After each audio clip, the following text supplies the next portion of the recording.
Stool अब नहीं है, जल्दी जल्दी बैठो बाबू, कहीं कहीं पीछे एडजस्ट कर लो जहां छोटी छोटी लड़की बैठी होंगी सब। छोट छोट तो अट जाती है इससे ज्यादा।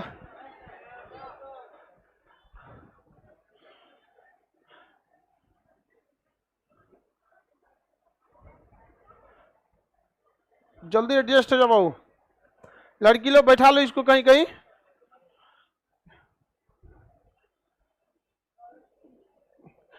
नहीं तो ऑफिस में चल जाइए। अब लड़की सब लेट होती है तो ऑफिस में लगा दिए वो टीवी, आराम से बैठ के देखती रहती है सब। और उसमें से डिश कटवा दिए, नहीं तो कहेगी तो जो सीरियल देखते हैं,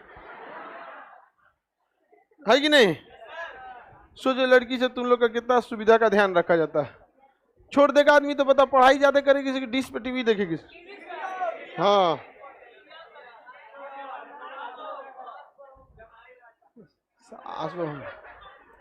इससे पहले क्लास में अब आपको सिंधु सभ्यता के बारे में बताए थे और मेसोपोटामिया की सभ्यता के बारे में समझा दिए थे। आज उसके आगे की सभ्यताओं के बारे में थोड़ा बताते हैं। मेसोपोटामिया दुनिया की सबसे पुरानी सभ्यता कौन सी थी? कौन सी सभ्यता? मेसोपोटामिया की सभ्यता। ये किस देश में थी? कहां पे थी? ईरान में, इराक में थी। यूफ्रेटस तथा किस नदी किनारे? टिग्रिस। यूफ्रेटस तथा टिग्रिस नदी के। सभ्यता उस मानव के समूह को कहते हैं जो प्राचीन काल में लिखना पढ़ना इस सब के बारे में क्या करता था? जानता था। ऐसा नहीं कि कोनो को हम लोग क्या कह सकते हैं सभ्यता। सभ्यता में जैसे दुनिया की सबसे पहली नगरीय सभ्यता कौन सी थी? पहली नगरीय सभ्यता सिंधु सभ्यता थी। सबसे पहली सभ्यता मेसोपोटामिया की सभ्यता। दुनिया की पहली सभ्यता, विश्व की पहली नगरीय सभ्यता। बताइए मेसोपोटामिया की सभ्यता किस देश में, किस नदियों के बीच में? यूफ्रेटस तथा टिग्रिस। यूफ्रेटस तथा टिग्रिस नदियों के बीच में थी सभ्यता। नाम क्या था? मेसोपोटामिया। अन्य सभ्यताओं के बारे में भी हम लोग देख लेते हैं। ये है ना आपका इराक। ये कौन है? इराक। तो ये इराक से लेके सीरिया तक फैली थी कौन सी सभ्यता? मेसोपोटामिया। इसमें सुमेरियन सभ्यता, सीरियन सभ्यता, कैंड्रिया की सभ्यता और बेबीलोन की सभ्यता। सुमेरियन, सीरियन, बेबीलोन और कैलेंड्रिया की सभ्यता। टोटल कितनी सभ्यताएं मिल गए? 4 सभ्यताएं मिलकर बनी थी कौन सी सभ्यता? मेसोपोटामिया की सभ्यता। मेसोपोटामिया की सभ्यता। इस समय मंदिर को जुगीरत कहा जाता था। मंदिर को क्या कहा जाता है? जुगीरत। मंदिर जुगीरत कहलाता था। क्या कहलाता था? जुगीरत। जुगीरत के नाम से जाना जाता था मंदिर को। इसकी वर्तमान ये इराक में स्थित था। इस सभ्यता पे बाद में यहाँ से यूनान से आया सिकंदर ने क्या कर दिया? अधिकार कर लिया। इसके बगल में ईरान है। ईरान की सभ्यता का नाम था फारस की सभ्यता। कौन सी सभ्यता? फारस की सभ्यता। ईरान की सभ्यता का नाम क्या था? फारस की सभ्यता। इस पर भी किसने अधिकार कर लिया? सिकंदर ने। फारस की सभ्यता पर भी अधिकार किसने किया? सिकंदर ने अधिकार कर लिया था। और ये सभ्यता कौन सी थी भाई? सिंधु घाटी की सभ्यता। सिंधु घाटी की सभ्यता सबसे पुरानी सभ्यता। मेसो 8000 ईसा पूर्व, 10,000 से लेकर 8000 मेसोपोटामिया की सभ्यता। ये सभ्यता कौन है? सिंधु सभ्यता। कौन सभ्यता? सिंधु। चाइना में यहाँ है पीली घाटी, पीली नदी की सभ्यता। कौन सी सभ्यता? पीली नदी की सभ्यता। येलो रिवर और सिविलाइजेशन। Yellow River civilisation. बताइए पीली नदी की सभ्यता किस नदी के इर्द गिर्द थी? पीली नदी के इधर उधर। पीली नदी को ही क्या कहते हैं? हांगो नदी। पीली नदी को ही क्या कहा जाएगा? हांगो नदी के नाम से जाना जाता है। यह सभ्यता कहाँ पे था? चीन में। सारी सभ्यताओं की विशेषता नहीं है, लेकिन कुछ कुछ सभ्यता है जिनकी बहुत बड़ी विशेषता है सर। एक चीन, ये एक सिंधु सभ्यता हो गई और एक मेसोपोटामिया। मेसोपोटामिया की सभ्यता। कौन सी सभ्यता? मेसोपोटामिया की सभ्यता। मेसोपोटामिया से जस्ट नीचे यहाँ पे मिस्र है। कौन सा जगह है? मिस्र। सऊदी, ये लाल सागर है। कौन सागर है? लाल सागर। इसके ये भारत है, यहाँ सऊदी अरब, सऊदी अरब के बगल में लाल सागर। और ये क्या हो गया? मिस्र। मिस्र की सभ्यता। कौन सी सभ्यता? मिस्र की सभ्यता। मिस्र की सभ्यता। आपको पीडीएफ मिल गया है? पीडीएफ बन गया है, आप लोग को आज मिल जाना चाहिए। नहीं मिला है? समझ में आ रहा है कि नहीं आ रहा है? तो फिर पीडीएफ की क्या काम है?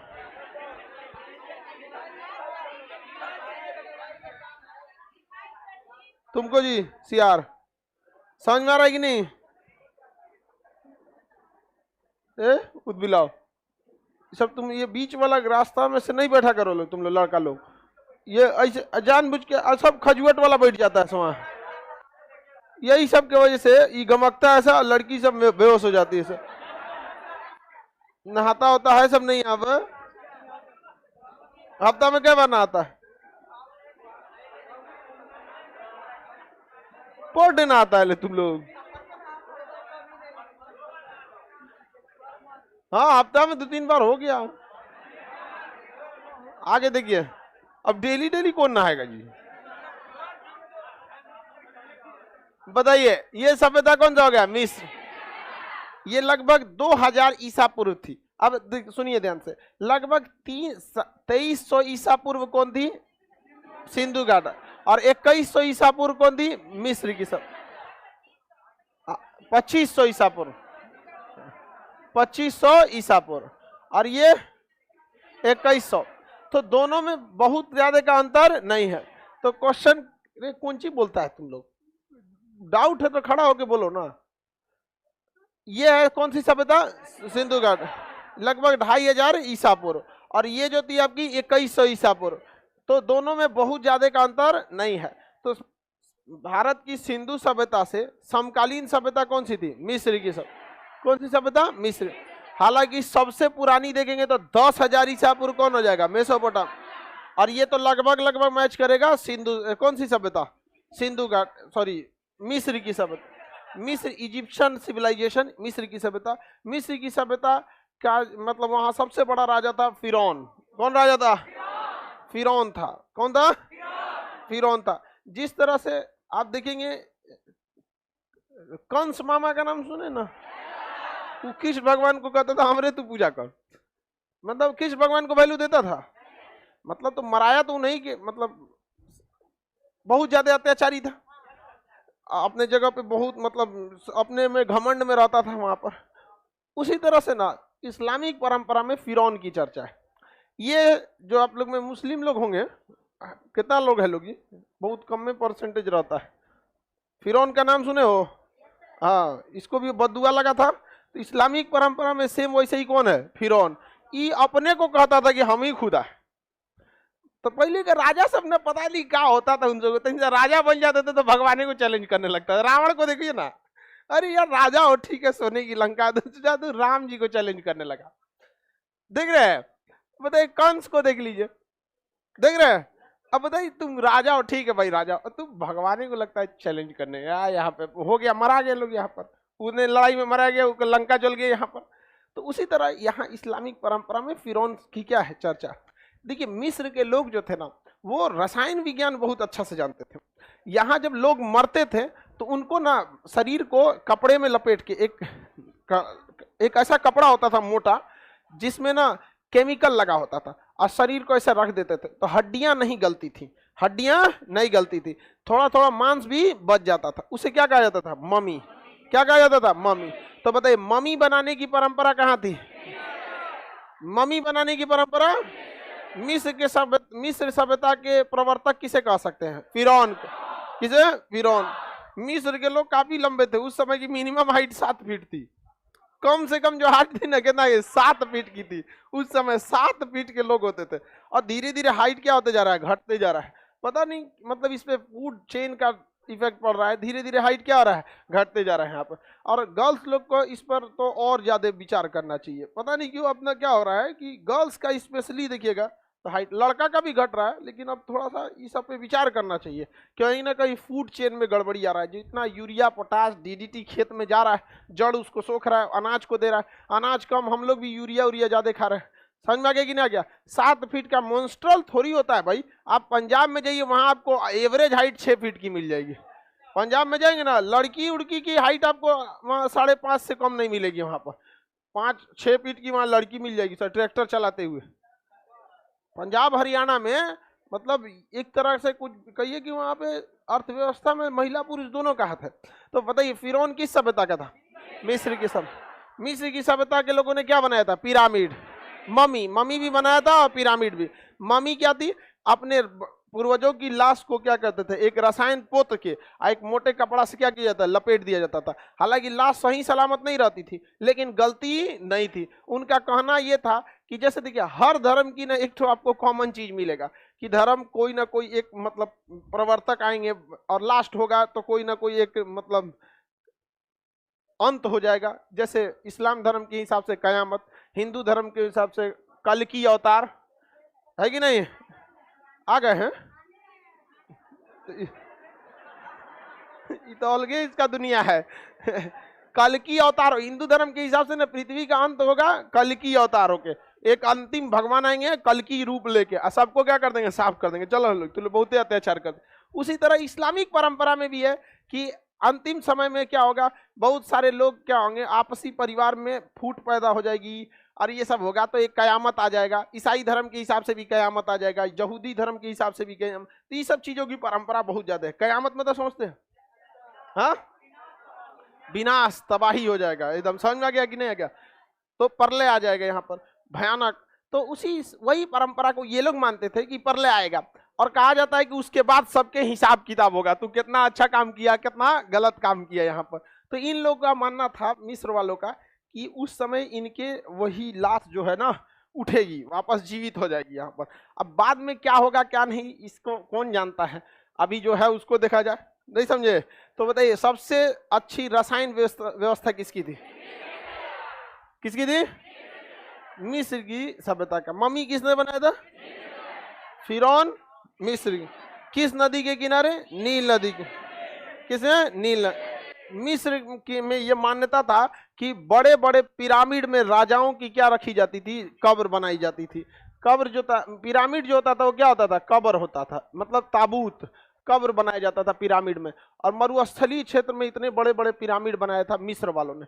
ये छोटा, अभी तो ये देखिए ये जो पिरामिड दिख रहे हैं, ये पिरामिड आपको ऐसा लगेगा कि आखिर इसमें है क्या, ठीक है? ये आपको ऐसा लग सकता है कि आखिर इसमें है क्या चीज छुपा है। ये कम से कम 20 टन का होता था। छोटा वाला, सबसे छोटा जो पत्थर मिला है, कितने का मिला है? 20 टन। आज का ट्रक 10 टन खींचता है। आज का जो ट्रक है ना 10 टन खींचता है। एक एक ऐसे ऐसे पिरामिड मिले हैं जिसका एक पत्थर 200 टन का था। आज कोई मतलब जेसीबी तो 200 टन के बाद टूट जाएगा खुद यहाँ पर। तो उस समय ना क्रेन था ना कुछ था, तो इतने बड़े बड़े 200 टन के पत्थर को ये लोग इतनी हाइट पर लेके कैसे गए थे वहां पर? और पत्थर रखने का नहीं है, इतना बारीकी से पत्थर को रखा गया है कि बीच में आप एक बाल तक नहीं डाल सकते। ये जो बाल होता है ना सर का, उसको भी अंदर नहीं जा सकते, इतनी बारीकी से उसको तराश के क्या किया गया है, फिट किया गया है। और ये आपको भले इतना छोटा सा लग रहा होगा, ये एक पत्थर की जो हाइट है ना एक आदमी के बराबर है। ये एक पत्थर जो है ना कितने के बराबर है? एक आदमी के बराबर। इस टाइप के मिस्र में बहुत सारे क्या मिले हैं? पिरामिड मिले हैं। बहुत सारे क्या मिला गया है? पिरामिड। ये पिरामिड कहाँ पे है? मिस्र में मिला गया है। और ये हजारों की संख्या में मिले हैं पिरामिड। लेकिन आप देखेंगे तो ज्यादा फेमस आपको यही वाला पिरामिड मिलेगा। ये गीजा में है। कहाँ पे है? गीजा में है। तो पिरामिड में कई सारे पिरामिड फेमस है, लेकिन ये वाला कुछ ज्यादा ही क्या है? फेमस है ये। और ये तीनों पिरामिड ना तारे से क्या है? सब इंक्लाइंड है सब। उनका मानना था कि इनमें इनके जो राजा का यहाँ मकबरा है, ये ईश्वर से बात कर सकते हैं या कुछ कर सकते हैं, उनका अपना मान्यता है। अब ये पिरामिड बहुत ज्यादा हाइट में है। यहाँ देखिए एक आदमी खड़ा है, 2 ठो। अब अंदाजा लगा दीजिए ये 2 आदमी है और ये क्या है? पिरामिड। सोच सकते हैं। ये पिरामिड में देखिएगा थोड़ा सा घिसावट होगा। यहाँ देखिएगा लाइम स्टोन के कुछ यहाँ लगाए गए हैं और बाकी ये नहीं है यहाँ पर। तो ये क्या है? हवा के चलने से, रेगिस्तान में जो हवा चलती है उसमें कंकड़ पत्थर भी आते हैं, तो लगातार चोट लगने से उधर का लाइम स्टोन क्या हो गया? झड़ गया। और ये इतना बड़ा विशाल पिरामिड रहा है। तो आप इस तरह से कह सकते हैं सबसे ज्यादा अगर किसी का इंजीनियरिंग और केमिकल डेवलप था तो किसका था? मिस्र वाला। इतना भयानक ये सब बना के रखे हैं सब।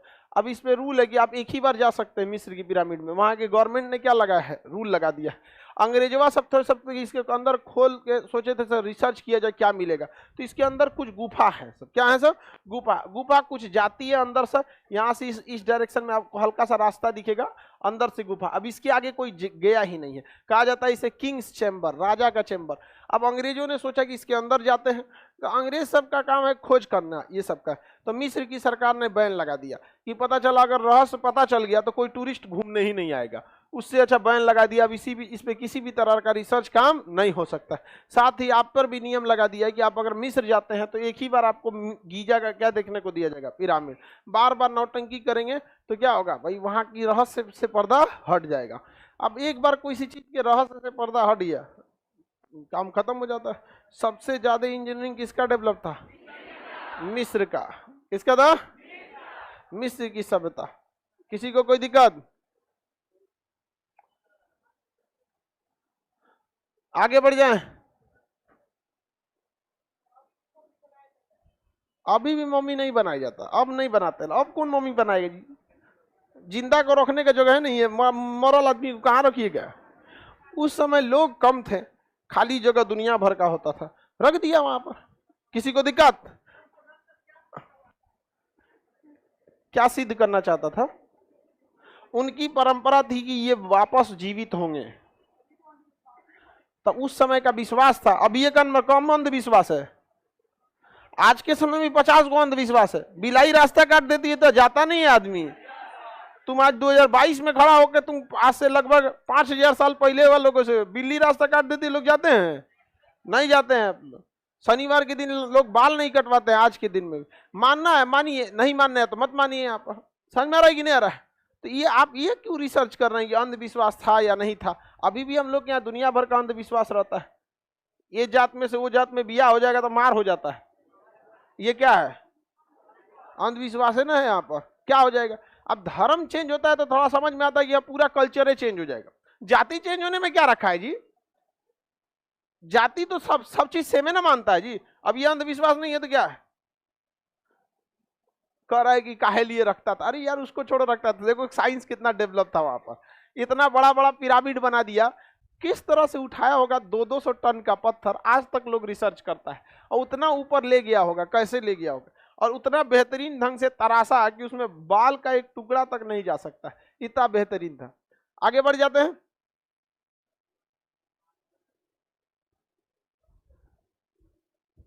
अगला सभ्यता अब यूरोप की ओर चलते हैं। इधर की सभ्यता समझ में आ गया। पीली नदी की सभ्यता कहां थी, सिंधु सभ्यता भारत पाकिस्तान। फारस की सभ्यता ईरान। मेसोपोटामिया की सभ्यता मिस्र की सभ्यता मिस्र की सभ्यता मिस्र में। अब यूरोप के एरिया में चलते, ये है आपका यूरोप। नक्शा में यूरोप दिख रहा है जी, धुंधला दिख रहा होगा। और ये हम लोग का इंडिया है, इससे ये यहाँ यूरोप हो गया। यूरोप में कई सारी सभ्यताएं थी। यूरोप की दो सभ्यता सबसे ज्यादा फेमस हुई, एक स्पार्टा की सभ्यता और एक रोम की सभ्यता। स्पार्टा और रोम, ये दो सभ्यता सबसे ज्यादा विकसित हुई सब। उसके बाद ये मतलब प्राचीन काल में। हालांकि जब आप वर्ल्ड हिस्ट्री पढ़ेंगे तो यहाँ पर आपको दो तरह का मिलेगा, आपको ऑटोमन एम्पायर और बेजेंटाइन। ऑटोमन हो गया और बेजेंटाइन हो गया। ये दोनों में काफी ज्यादा लड़ाई हुआ था, कुस्तुनतुनिया तक में मार हुआ था, उसके बाद कैस्कोटा हुआ, कई टाइप की लड़ाइयां हुई जो वर्ल्ड हिस्ट्री में हम लोग पढ़ेंगे। अब हम लोग किसको देखते हैं, यूरोप की सभ्यता को। तो ये यूरोप यहाँ अलग से एक यूरोप का नक्शा दे देते हैं ताकि आपको क्लियर समझ में आएगा। यूरोप के नक्शा में अलग से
यहीं से फैली थी कौन सी सभ्यता? रोम, रोमन एम्पायर। कौन सी सभ्यता?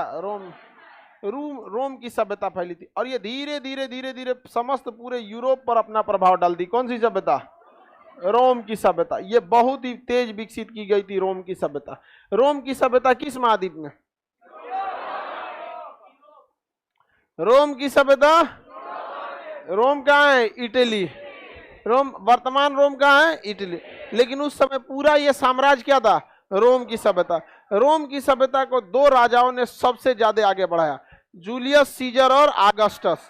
जूलियस सीजर और आगस्टस, रोम के सभ्यता के दो प्रमुख राजा, जूलियस सीजर और आगस्टस। यूरोपियन पादरी पोप ग्रेगोरी जब 1600 ईस्वी में एक कैलेंडर बना रहे थे, जिसे हम लोग आज फॉलो करते हैं। हम लोग जिस कैलेंडर को आज फॉलो करते हैं ना, जिस कैलेंडर के हिसाब से मई का महीना, जून का महीना अपनी तारीख देखते हैं और हैप्पी न्यू ईयर मनाते हैं, वो कौन सा कैलेंडर है? Gregorian calendar. ये ग्रेगोरियन कैलेंडर को जब पोप ग्रेगोरी सन 1600 ईस्वी में बना रहे थे, तो उन्होंने 2 महीने का नाम राजाओं के नाम पर रखा। जूलियस सीजर के नाम पर जुलाई, अगस्टस के नाम पर अगस्त। समझ में आ गया कि नहीं आ गया? ये दो किसका नाम है? राजा का नाम है, जूलियस सीजर और अगस्टस। अगस्टस बहुत खतरनाक राजा था, सोच रहा मरवाइए देता था सबको। अगस्टस के समय बहुत सारा चीजें का विकास हुआ था। अगस्टस बहुत खतरनाक राजा था। जूलियस सीजर भी बहुत योग्य शासक था, लेकिन जूलियस सीजर के समय लोकतंत्र भी थे, और उसके मंत्रिमंडल ने जब वो बैठक ले रहा था अपनी मंत्रियों की राजा के गद्दी पर, तो सारे मंत्री क्या किए? सब चाकू लिए सब, और जूलियस सीजर को गद्दीए पे मार दिया। सब कुर्सी पे बैठ के मारा था जूलियस सीजर। अब मारा सब उसको, जगह जगह घोंप के उसको मुरब्बा कैसे बनाया जाता है, बेचारा जूलियस सीजर को क्या बना दिया? सब मुरब्बा बना दिया। सब मर गया जूलियस सीजर, और जूलियस सीजर को उसका सबसे करीबी ने मारा था वहां पर। तो वही कहा जाता है, घर का भेदी लंका डर। रावण को भी तो उसी का आदमी मरवा दिया था, हाँ, विभीषण। तो ये हमेशा याद रखिएगा, सड़क के पत्थर कभी आपका रास्ता नहीं रोके, लेकिन एक छोटा सा कंकड़ आपके जूते में चला गया ना, चलने नहीं देगा। ये सबसे बड़ी समस्या। तो बताइए, रोम की सभ्यता का 2 राजा, जूलियस सीजर और अगस्त। सर, तो क्या उन लोगों को सजा हुआ या राजा ही मरा गया? अब बाकी वो सब अपने मनपसंद राजा बना लिए सब, सजा कौन होगा? लंका ढह गया, लंका उनका सब ढह गया। तो लंका तो बहुत पुरानी कहानी हो, ऐतिहासिक से भी पहले फिर ढह गया। श्रीलंका ढह गया इस बार कौन ढह गया? श्रीलंका। खानदानी राज करेगा लोग, श्रीलंका चोर सब। नहीं समझे? हम हमेशा आपको कहते हैं कि ये सब देख के कभी चुनाव कीजिएगा लोग तो चल जाएगा। जाति देखकर क्या चुना जाता है? जीजा, नेता नहीं। लेकिन आप लोग जाति देख के क्या चुन लेते हैं? नेता। अब वो जीजा वाला कांड किए तो जीजा से कोई काम करा सकता है? नहीं करा सकता। देख रहे हैं पटना में भिगना पहाड़िए खोद दिया है, कोचिंगवा के सामने खोद दिया। रात भर बहुत है उसको खोद के करने के लिए। यहाँ पर बुद्धि रहे तब तो। वुडको एक संस्था यहाँ पे वही खोदती है। मतलब पूरी इंडिया का जितना भगचोन्नर इंजीनियर आएगा ना, वुडको में चल जाएगा। मतलब जो तनिको पास नहीं हो के पता नहीं है कि बीटेक में पैरासीटामॉल को पढ़ा जाता है कि इंजीनियरिंग पढ़ा जाता है, वो चल जाएगा इसी में। पूरा मार के चौपट करके रखा है। 12 वो गली रहेगा ना, 12 वो खोद देगा। डेली दुर्घटना हो रही है यहाँ पर, कोई मतलब ही नहीं है यहाँ पर। बिहार में ना अगर सुधारना है ना, तो कम से कम यहाँ पे इमरजेंसी जैसा सिचुएशन लगाना पड़ेगा। इमरजेंसी लगा के 2 साल छोड़ दो। यहाँ पुलिस के जगह मिलिट्री वाला आएगा सब ना, सब बुडको टुडको को मार के सीधा कर देगा। उसका गाड़ी फंस गया ना तो ट्रैफिक पुलिस को नहीं बुलाएगा। कौन खोदा है रे?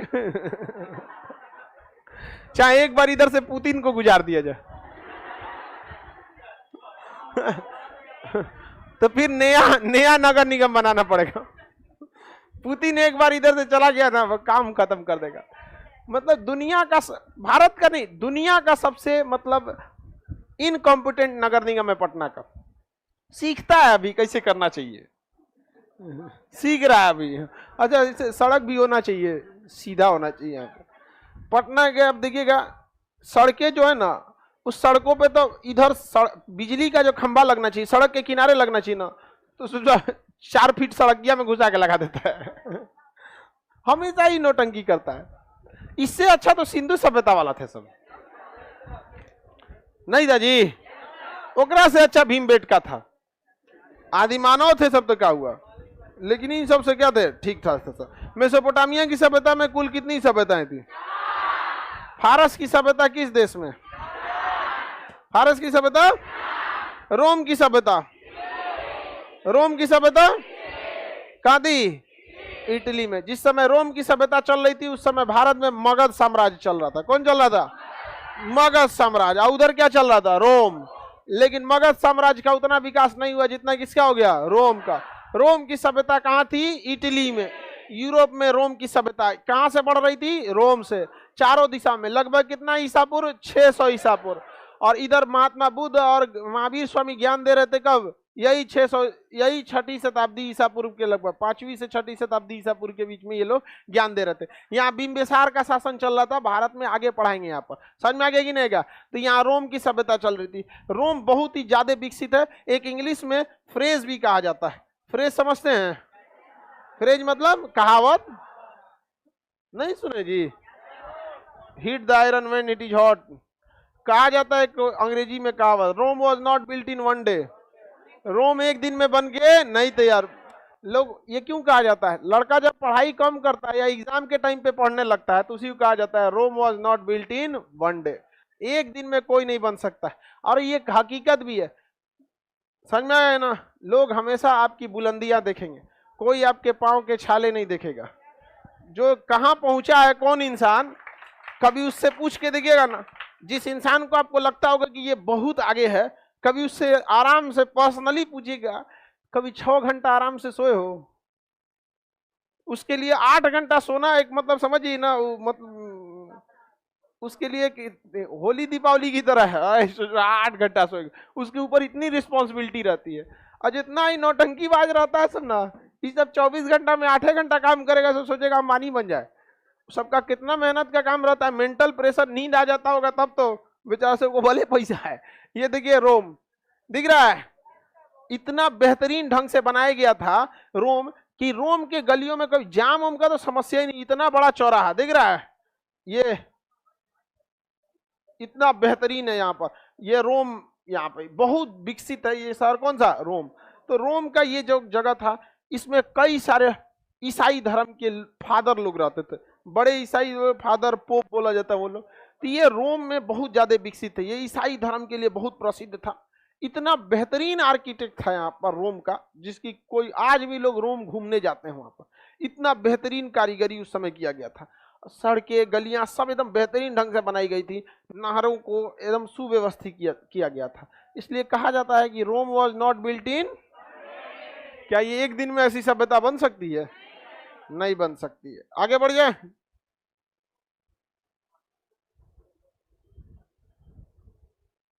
ज्योग्राफी का बैच कब आएगा?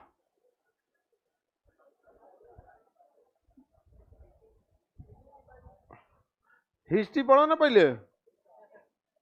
आगे बढ़ जाए बाबू। रोम की भी सभ्यता देख लिए। रोम की सभ्यता कहाँ थी? इटली। रोम की सभ्यता इटली में थी। कौन सी सभ्यता? रोम की बताइए। रोम की सभ्यता के 2 सबसे प्रमुख राजा, जूलियस सीजर और आगस्ट। सबसे ज्यादा सुव्यवस्थित विकसित कौन सभ्यता थी? रोम की सभ्यता। हाँ, रोम की सभ्यता। रोम की सभ्यता किस सागर के तट पर थी? पिरामिड किस सभ्यता के लोगों ने बनाए? ममी का विकास, रसायन शास्त्र का विकास किस सभ्यता को नील नदी की देन करती? झूलता बगीचा कहाँ है? बेबीलोन में। फारस की सभ्यता किस देश में? फारस की सभ्यता ईरान में थी। पीली नदी की सभ्यता, पीली नदी की सभ्यता चाइना। दुनिया की सबसे पहली नगरीय सभ्यता, विश्व की पहली सभ्यता, सिंधु सभ्यता के समकालीन दूसरी सभ्यता, मिस्र की सभ्यता। मिस्र की सभ्यता के लोगों का ज्योतिष बढ़िया था कि नहीं था? बहुत।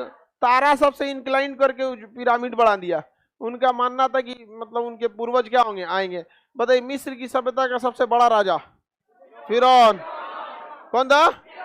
फिरौन। आज भी लाश है किसकी? फिरौन। फिरौन की लाश आज भी मम्मी बना के रखा गया, वैसे शीशा में बंद है, उसका मुंह सब धंस गया, हल्का हल्का मांस सड़ल है, तन से नहीं होता है, सूख जाता है एकदम खटाई की तरह। फिरौन मिस्र में था। मिस्र की सभ्यता कौन था?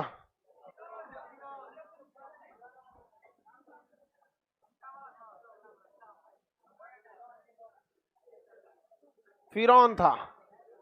कहां की सभ्यता का? ये रहा फिरौन, बहुत ज्यादा अत्याचारी था ये। अभी भी इसका लसवा वैसे ही रखा हुआ है, केमिकल डाल के रखा गया है म्यूजियम में इसकी लाश को। कहां गया जी?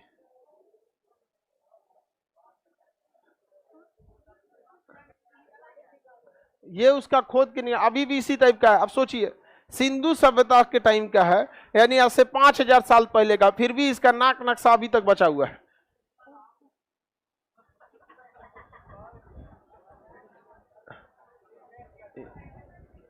राजा थे लोग ये उस समय के। ठीक है जी, ये रानी थी उस समय की।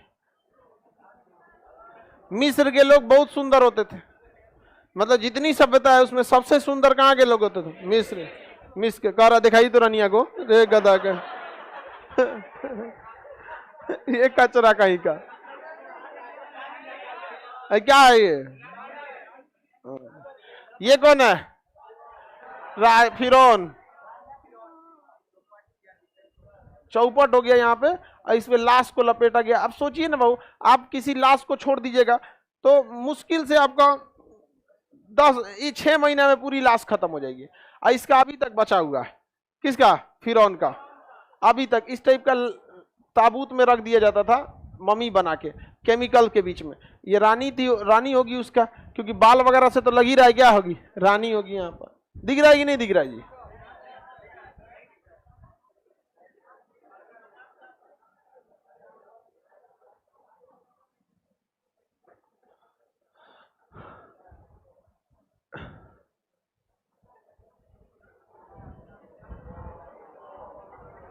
बाल तो ठीक ठाक था जी।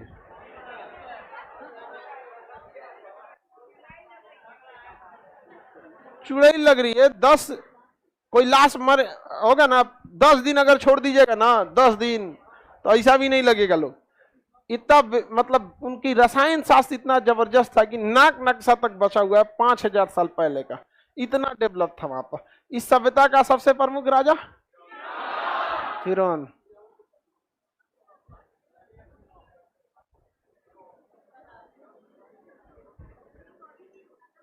ये अभी भी है। हाँ, दोनों का है। वहां लोग घूमने जाते हैं ना, तो ये वहीं पे से शीशा में बंद होकर मिलता है आपको देखने के लिए। जैसे ये है ना, मेरी गिलहरी मर गई, ये वाला, अरे जिंदा गिलहरी है, इसका मांस नहीं है बस इसमें। इसका मांस मतलब मर गई गिलहरी, तो इसका मांस हटा दिया गया। चमड़ा सड़ता नहीं है, बाल जो है ना सड़ता नहीं है, तो वही खोल है। बाकी सब इसको फिनेफ्थलीन में डाल के रख दिया जाता है, कभी खराब नहीं होगा। यहाँ पर ये आर्टिफिशियल गिलहरी नहीं है, ओरिजिनल। तो अब और कौन जी का है? तो आपको कौन जी लग रहा है? खिलौना वाला झुंझुना यहाँ रखेंगे?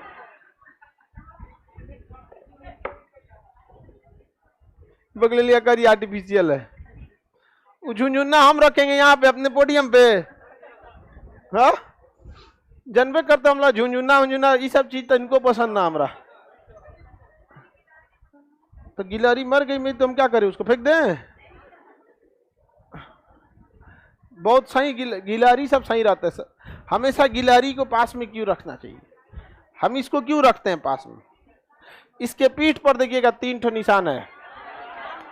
इसको कहते समय कहा गया था कि आप ये मत सोचिए कि आपने कितना किया, आप ये सोचिए कि आप कितना कर सकते थे। समझ में आया कि नहीं आ गया? ये राम सेतु जब बना रहे थे तो गिलहरी को बनरवा फेंक दिया था, तो राम जी बुला के डांटे थे, सुन काय फेंक लो, ये हटा दे।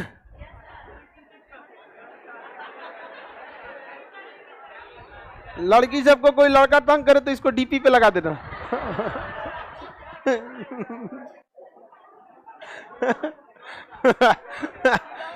समझ में आ गया? नहीं आ गया? इसको ना डीपी पे लगा दोगे लोग एकदम भाग जाएगा। कहते मेरा असली रूप है ये, भाग रहे यार, दूसर कोई लो रे।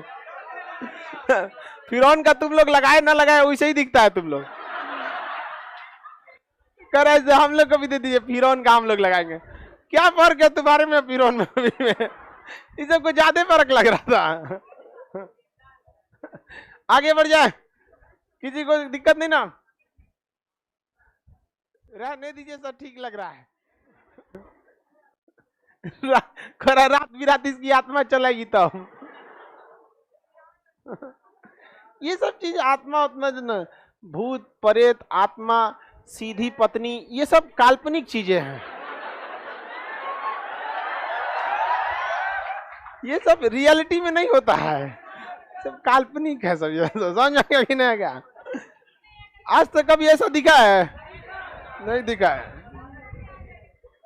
आगे देखते हैं हम लोग। आप लोगों को मिस फारस की सभ्यता बताई दी है। अब कौन सा? स्पार्टा की सभ्यता बच गए। कौन सी सभ्यता? स्पार्टा। स्पार्टा जस्ट के बगल में था।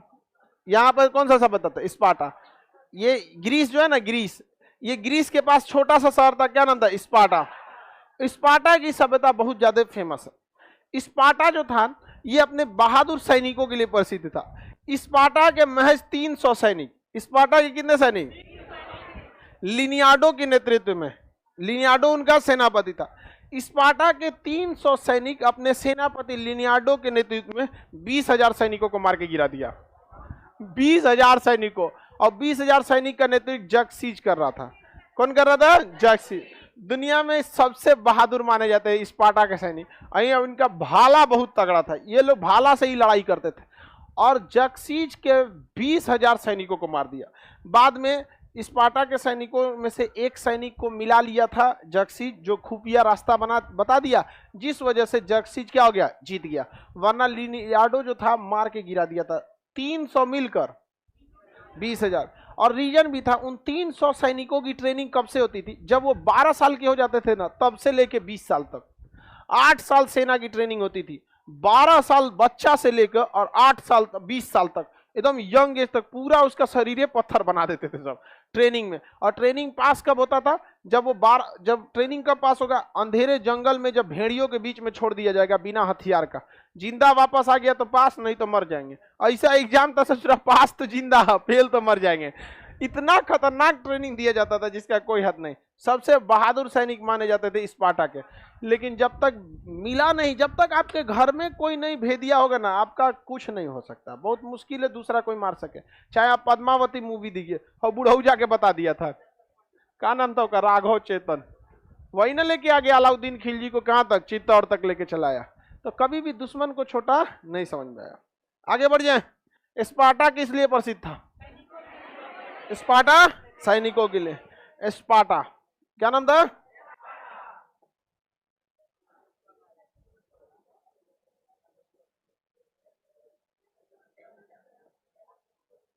स्पार्टा किंग, ये रहा लिनियाडो। स्पार्टा का राजा का नाम क्या था? लिनियाडो। 300 देख रहे हैं, इसका 6 पैक उस टाइम बनाया था। बहुत खतरनाक था स्पार्टा के सैनिक। और ये इस तरह से, इनका कपड़े लाल ड्रेस होते थे, एकदम लाल रंग के इनके ड्रेस हुआ करते थे। अब मारा था 20,000 सैनिकों को मार के गिरा दिया थे स्पार्टा। और जक्सीज जो था वहां का विलेन था। ये रहा जक्सीज। ये राजा था, ये हिजरा था, समझ में नहीं आता था। इसका मेकअप देखिएगा, रानी से ज्यादा तो अपने मेकअप करके रहता था।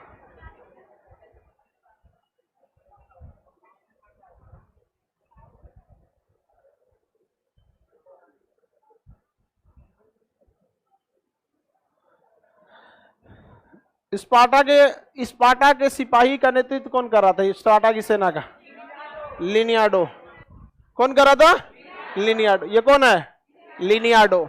और इसके सैनिक जो थे किस रंग के कपड़े में रहते? लाल। ये तलवार से ज्यादा लड़ते थे कि भाला से? इनके पास तलवार भी रहता था, तलवारवा छुपाया रहता था, जानते हैं कहाँ पे? ये ढाल के पीछे, ये ढाल है, इस ढाल के पीछे क्या छुपाए रहते थे? तलवार। और भाला लेके लड़ते थे, और ढाल के पीछे क्या रहता? तलवार।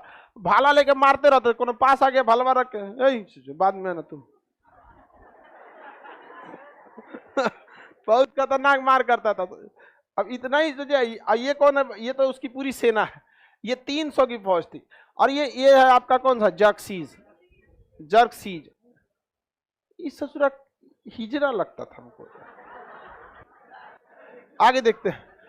जर्कसीज जो था बहुत क्रूर शासक था। जर्कसीज क्या था? बहुत क्रूर शासक। ये महिला की तरह सजता था, देख रहे हैं यहाँ पे, नाक को पूरा दहिया छेदवा के रख लेते, यहाँ कुछ कुछ पहने रहता था सोना। और इसके रथ को, जर्कसीज का जो रथ था उसे 200 आदमी खींचता था। और ये इसका रथ जमीन पे नहीं रहता था, हम मतलब कंधा पे रहता था। जहां भी चलेगा तो 200 आदमी, इसको डोली जो होता है ना, डोली, तो इसका डोली नहीं रहता था, पूरा सिंहासन रहता था। 20 सीढ़ी उतरता था अपने डोली पे से। सोचिए डोला था कितना ऊपर बड़ा सा। समझ में आ गया कि नहीं आ गया? किसी को दिक्कत? हम 20 सीढ़ी उतरता था तब ये जमीन पर आता था। कौन? जर्कसीज। उतना भारी भरकम सिंहासन को गुलाम लेकर ढोते थे सब, इतना खतरनाक था ये शासक। नाम क्या था इसका? जर्कसीज। क्या नाम था? कौन सी है?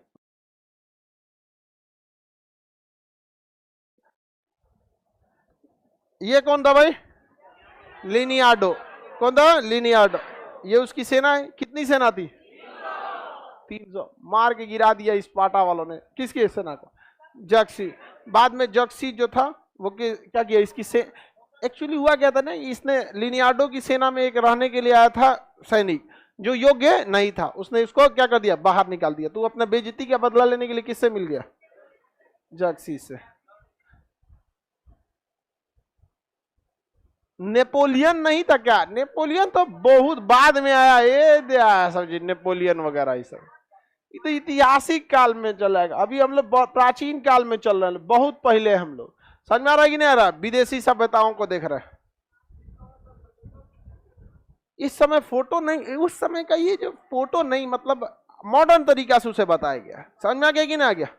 किसी को दिक्कत? अब रावण का फोटो उस समय कैमरा था नहीं, लेकिन बताया गया दशानंद था, 10 गो मुड़ी मने रावण है। संकेत समझ रहे हैं ना? अब 10 गो मुड़ी है तो आप किसी और को तो कहेंगे नहीं यहाँ पर, तो सांकेतिक रूप से उसी को समझिए। उस समय की चित्रकारी भी बहुत बेहतरीन थी। आगे बढ़ जाए। ये मारा गया था यहाँ पर, ये लिनियार्डो। इसको मारा, बच गया था ये यहाँ पर।